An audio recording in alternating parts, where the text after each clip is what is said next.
Let's get this party underway, ladies and gentlemen. Welcome to the first ever awards live by Foxwolf and brought to you in part by Snack Sticks Original. What cares? I'm not advertising none of this crap anyway.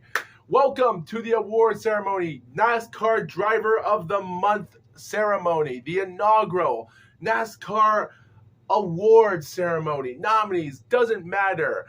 For this whole day, it's going to be amazing, guys. For the next 15 minutes, you are going to be witnessing several drivers in each nominees. 3 of them. You'll be witnessing 18 of them total in 6 of the nominees. 3 of them in each nominee. It's going to be great, guys. It's going to be amazing. And all I can say is something tells me this is going to be 20 minutes long. So make it a little bit longer than 15 minutes, but it doesn't matter. Because as long as you people are here with me, it doesn't matter. Because at the end of the day, I'm here to review the NASCAR's greatest and terrible drivers of the month award. And guys, I would be thinking about making an F1 award, but after Max Verstappen's domination in 2023, I'm having second thoughts on that. But still, the point is, guys, I like to make this video to achieve all fans that love NASCAR and people that want to support it. And I think I want to bring something into it. What would happen if you bring 40 or even 30 drivers into a race in all races? If everyone enters every race in the entire month, which one is the best and which one is the worst? Well, it's finally done, guys. And you know what, guys? Let's stop wasting time talking. Let's get on with the first ever. And the first ever will be, you guessed it, the one and only, my favorite, the Truck Series. And I do love the Truck Series because I do love seeing new timers entering in the division. And even though Truck Series might not be that much to talk about, it is what it is when it comes to competition. But yet again, does it matter? It matters of getting to the Cup Series. So this day, I'm going to be awarding the nominees for the nominees of the greatest truck driver of the series. This will be the Matt Skinner Award. Matt Skinner was 1995 inaugural NASCAR Truck Series champion. And to be honest, I think he deserves more to become a nominee of a greater truck driver back in the old days. He was the inaugural champion, and to be honest, he is the nominee for this series. So, driver number 1, we have Corey Heim. Corey Heim started out in the series pretty tough, to be honest. Considering how successful he was in some racing during this time in 2023, if it depends on what races you know he raced in, he actually finished 3rd in the Daytona race. And to be honest, he started out pretty well. As the Rookie of the Year driver in 2022, he actually started out pretty well in his time, which wasn't really bad. Considering he started 20th in a race and only led 1 lap, he still managed to finish off as strong as he can and to take some passes with Spire Motorsports. But it wasn't over yet. He even started 19th at Atlanta. His positions and starts weren't good, but man, oh man, when he makes it to the start, he makes it to the end. And even though he should have helped Ty Majeski in the final turn to pass through Kyle Busch because it was his fault for not helping Ty Majeski to go for it, he would have gotten a 2nd place victory. But 3rd place is where he should belong. Driver number 2, Tyler Ankrum. Tyler Ankrum, what can you say about him? Considering his time in racing, it wasn't bad. Even though he started 5th, he finished 11th, but he managed to lead 16 laps in the races. Not bad. Surprisingly, in the 2nd race, he did start in 2nd. He led 46 laps, and as of right now, even though he finished 7th place, he's in the point standings by 9 points behind Ty Majeski. So he's in the points lead as we're speaking. So not bad for a starter-up, actually. But number 3 has to be Nick Sanchez. Nick Sanchez led 26 laps and started 6th in the Daytona race, winning it, but it wasn't over yet. Even though he started an abysmal 18th place, he managed to finish 5th. And even though his owner driver, Matt Siegel, I don't know much about, started out pretty well, to be honest. So, to be honest, he managed to get a good top 5 finish in both races. All right. So those are the nominees for Cup Series drivers in the Truck Series. The winner for the nominee of the greatest NASCAR Truck Driver Series of the month of February is Corey Heim. with 58%. What else can you say, guys? 58%. He made 2 top 3 finishes. Considering Tyler and Nick weren't even close, with only Nick getting 25% and Tyler getting 17%. It seems like Corey, considering he didn't have good starts in both races, his finishes, and even though he didn't lead any laps in the races, his finishes does help him to be a good driver. So congratulations, Corey Heim. You did well. All right. Now we're getting on to my favorite topics, the worst drivers. Let's talk about the nominees for the worst NASCAR Truck Series driver of February. And this one, I hate to say it, guys, is the Hailie Deegan Award. Nominees for the worst Truck Series drivers. Number 1, the one and only, Thad Moffitt. To be honest, considering how he started 28th to finish 26th in the Atlanta race was pretty interesting, but let's be honest, we'll never forget how bad of a start it was, him starting 10th to finish last place in 36th with 5 laps because of the crash in the first laps of the race. And it wasn't his fault, but at the end of the day, he should have deserved more. But because of what happened at Atlanta, it seems like he didn't recover from it. I thought he was going to do better in the Atlanta race, considering his brother Brett is a really good driver. So I thought he was going to recover from it. Yet again, it wasn't his fault. Driver number 2, Keith McGee. Now, I don't know much about Keith McGee other than he started 36th. He finished 31st with 44 laps in the race. He just had problems. He wrecked out. Well, he got involved in the big one, as I said before, and then 4 laps into the restart, he crashed with number 33, and then he spun out in lap 48 in turn 4, so that wasn't good enough. To be honest, Keith McGee is only a part-time driver, and considering he's missed a lot of races and ran part-time in the Truck Series, I'm surprised that he's finally managed to run 2 races full-time, actually, in the Truck Series in the month of February. But if you've ever thought that he was going to make something good for the race in Atlanta, think again. He would be involved in the lap 49 crash with 3 other drivers in turn 3 in the truck race, and to be honest, he started 28th and finished 26th.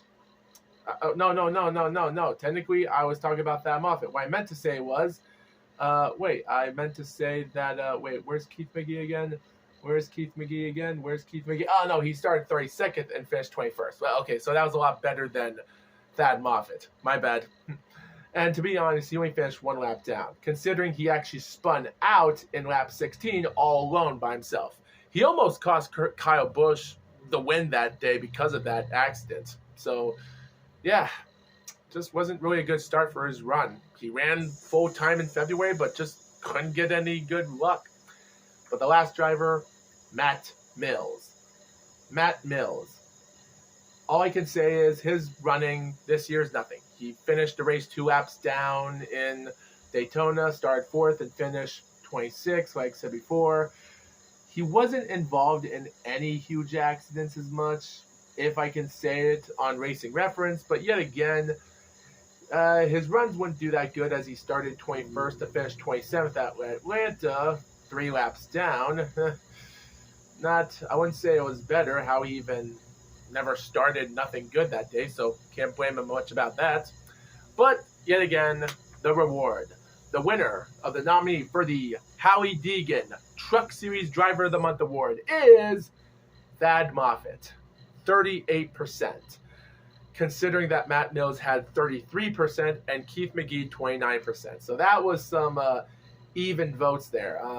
To be honest, I guess Thad won because he's Brett's family member. So I guess he's more memorable than the other drivers. But to be honest, I don't want to say he's the worst. He was just unlucky. Can't say much about that. All right, guys. You know what, guys? Let's knock the second worst Driver of the Month award on the board of the world, if that's what I meant to say, as we're going to be in the nominees in the Xfinity Series. The Xfinity Series involves a lot of poor driving, poor everything. This right here, ladies and gentlemen, is the Steve Wallace Award. Rusty Wallace's family member, Steve, was a failure in the Xfinity Series. He won 0 races. He failed. Even in 2011 was his final full-time year to be involved in something, even though he ran 1 race in the Cup Series, finished on the lead lap. Luck for him to not be involved. He was involved with so much failure that his career was a failure in the Xfinity Series. The biggest flop, in my opinion. So Steve Wallace, the award for this one. The nominees for the worst Xfinity Driver of the Month award. Driver number 1, Hailie Deegan. I don't know what to say about Hailie Deegan. To be honest, I think she was a victim of circumstances. She started 28th in the Xfinity Daytona race, but she stayed way back in the pack because she just wanted to stay on early in the race if cautions were going to happen. Well, she got lucky. A caution did happen lap 23. The problem was she was 200 yards away from it, and she didn't even realize it. She didn't even stop. She got hit and have another driver pushed her behind her, and she got wrecked. She finished last. She finished second to last and 37th. It wasn't her fault. At this moment, I thought Atlanta was going to be a good run for her, and before you know it, realizing that she started 19th, not bad, she finished the race 2 laps down, finishing 27th. So, yeah, really terrible to see those numbers, actually. Driver number 2 is Dawson Cram. Dawson Cram, to be honest, never had a lot of success in his driving career as much as I could say, but to be honest, was it bad for him? Well, to be honest, considering he started 35th to finish 31st with 51 laps in his run during that time, he got involved in somewhat, I don't know if it was wrecks or what, but yet again, he started 29th to finish 31st with 3 laps down. So there was just a lot of, I wouldn't say memorable moments because technically there's very less about him except his finishes. And the third and final driver of the month is Kyle Weatherman. Kyle Weatherman started 25th, and he was behind Hailie Deegan the whole time. They were just yards away from the whole pack. For reasons why they were taking it easy in the run, I will never know. And him being behind her the whole time, they would crash through, he would finish last place. What a bummer. And to be honest, his runs would not be over yet because technically the next week he would somewhat, I wouldn't say he switched up because keep this in mind, I did forgot to say information about this. He was involved with car owner driver Mario Goswin, but then later on he would switch nothing more to a 91 car later in the next week because, to be honest, he was always number 91. I didn't know that. I thought his car was number 19, but I guess my eyes rolled in the back of my head by accident. The problem was, around lap 59, he got wrecked with J.J. Yui, which was the only crash in the race. He started 17th. He finished 17th. Not bad with 1 lap down. Can't say much about that. So, the award winner for the worst driver of February is Why Hailie Deegan. Hailie Deegan with 38%, followed with Kyle 33%, and Dawson Cram 29%. I just don't understand why. Why? It is what it is. Well, anyway, guys, that was sad. So let's talk about the Mark Martin. Let's talk about the one and only, the Kyle Busch Award for the greatest driver in the Xfinity Series. And this time, guys, it's going to be 3 drivers and nominees for the Xfinity Driver of the Month Award. Driver number 1 will be Sheldon Creed. Considering he started 14th in the race and led a couple laps, 1 lap early in another race, and another run he would lead another lap sometime with Joe Gibbs, and he would finish 2nd place. Not bad. And then sometime later, considering he started 10th, he managed to go up 6 spots to finish 4th place. So his runs weren't that bad. He managed to do a good job considering his first couple of years in the Xfinity just weren't that hot, but now he's finding some rhythm right now. But driver number 2 is something surprising, is Parker Retzlaff. Parker Retzlaff, driver of the Jordan Anderson team. And to be honest, him and Jordan Anderson were the only 2 owner drivers that day. Jordan Anderson himself started 29th to finish 4th, but his partner in crime, Parker, finished 3rd when he started 9th. even though Jordan did lead laps early in the race during the final laps, but he got passed by Austin Hill. But still, it was good to finish in a 3 and 4 position with the owner. Sadly, Jordan did not do good. He actually became the only driver DNF in the Atlanta race by steering in 98 laps. He started last and finished last, but his driver himself, Parker, started 24th to finish 5th. Not bad. But the real story goes to Austin Hill, where he took over leads and everything else to take the last laps in the race to actually win the Daytona race. But here's the catch. Jesse Love should have been part of the driver of the award, but him finishing 20th in the first and finished 12th in the second race, considering he led 34 laps in Daytona and 157 at Atlanta, it was lame. It was pretty bad, and I felt bad for him. He almost ran out of fuel. Well, he kind of did, and had Austin steal the final 2 laps of the race to pick double wins. It is what it is. So, the Driver of the Month award for the Kyle Busch Driver of the Month of Xfinity is 56% Austin Hill. Austin Hill, 56%. What a deserving win there. Considering Sheldon Creed had 36 and Parker 8%, so it is what it is. It is what it is. Okay, now, ladies and gentlemen, I'm going to talk about the Worst Driver of the Month award. This one right here is the Danica Patrick Award. This is an award that no one wants if you're a Cup driver. So here we go, guys. Driver number 1, Austin Dillon. Austin Dillon was a great driver in the Busch Clash. He finished second in 2022 and 2023 in all of the Coliseum. But after having an abysmal 2023 season because Kyle Busch didn't give a damn about his driver, he cared about himself, had Austin Dillon under the ropes. He did not qualify and even had his partner-in-law just to take his place to finish second or third place during the Busch Clash Coliseum. He didn't make it. He finished 18th in the dual race. And considering it seemed like he was going to do a good job in the 500, he finished 37th with multiple laps down. Not something I really wanted to see there, and it's still a bummer because, to be honest, he should have deserved more. Hell, it's even worse because in the Atlanta race, considering he had a good start, he started in great position. He started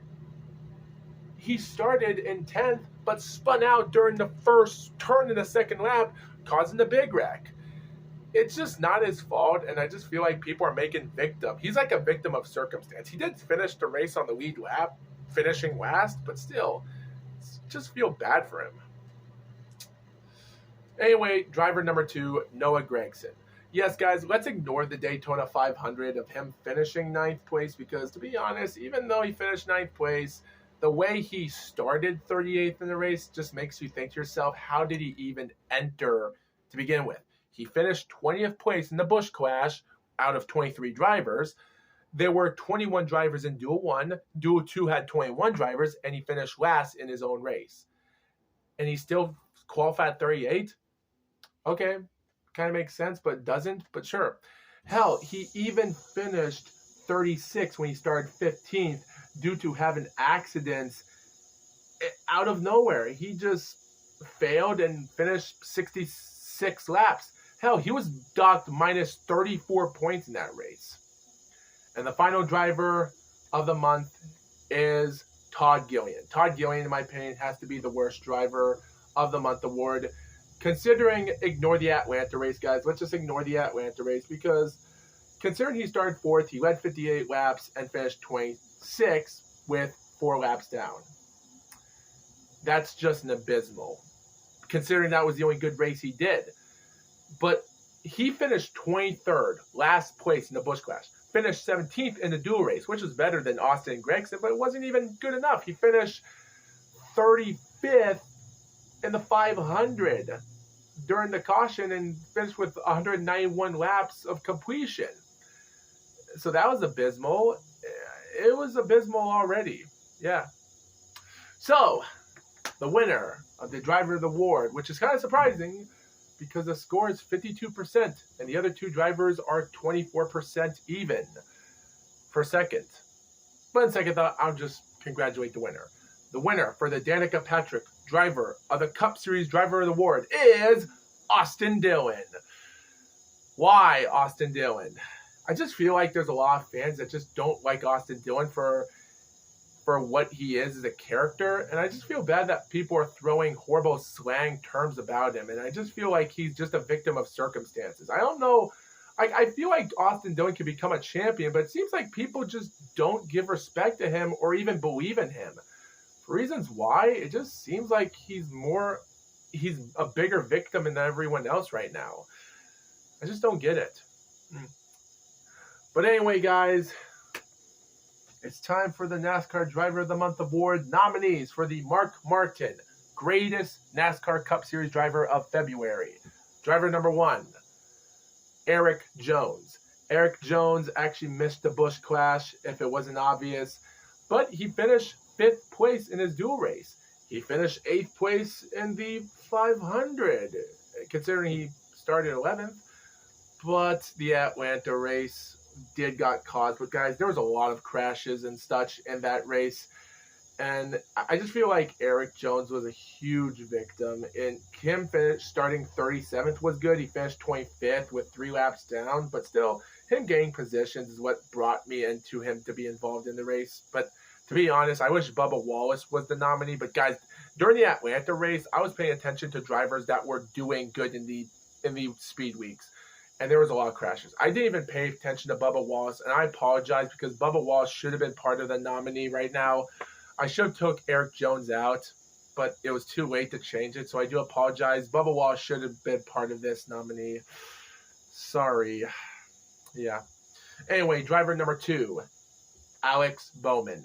Alex Bowman had his fair shares in the speed weeks as well. He finished 6th in the Busch Clash, 3rd in the dual race, and he had that slow, close race with him and William Byron at the end of the final lap due to caution, but Alex Bowman finished 2nd because of that, and he finished 27th due to the early wreck.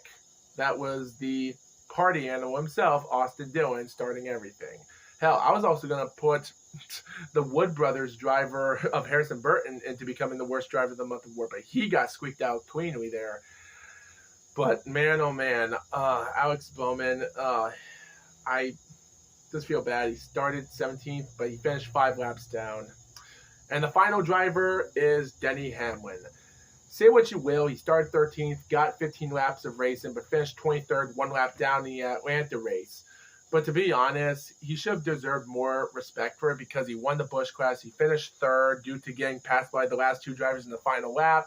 He finished 19th, and I'm not going to explain about that moment. It is what it is, but we led 10 laps, but yeah, it is what it is. To be honest, this month was really tough for me to talk about. Anyway, the winner of the Mark Martin Driver of the Month Award is Alex Bowman with 48% of the vote, which is hilarious because Denny Hamlin gets it with 43%, while Erik Jones gets 9%. And you know what's crazy, guys? I would like to say, considering that was actually the most because this entire poll vote, I had 44 votes in the Cup Series Greatest Driver Award. So yeah, over almost half the people voted for Alex Bowman, and some barely voted half for Denny Hamlin. Erik Jones didn't stand a chance, which is fair. 33 people voted for the worst Cup driver. 24 voted for the worst Xfinity driver. 25 voted for the greatest Xfinity driver. 21 of them voted for the worst driver, and 24 of them voted for the greatest truck driver. So that's a total of 171 votes for people nominating in this. So I'd like to say thank you viewers so much for all the support. I'm really happy that I got those amount of votes. It's just the first time. So yes, congratulations for these 6 nominees for Drivers of the Month Award. Thank you very much for watching. And with that being said, see you next month in the month of March. Foxwolf out.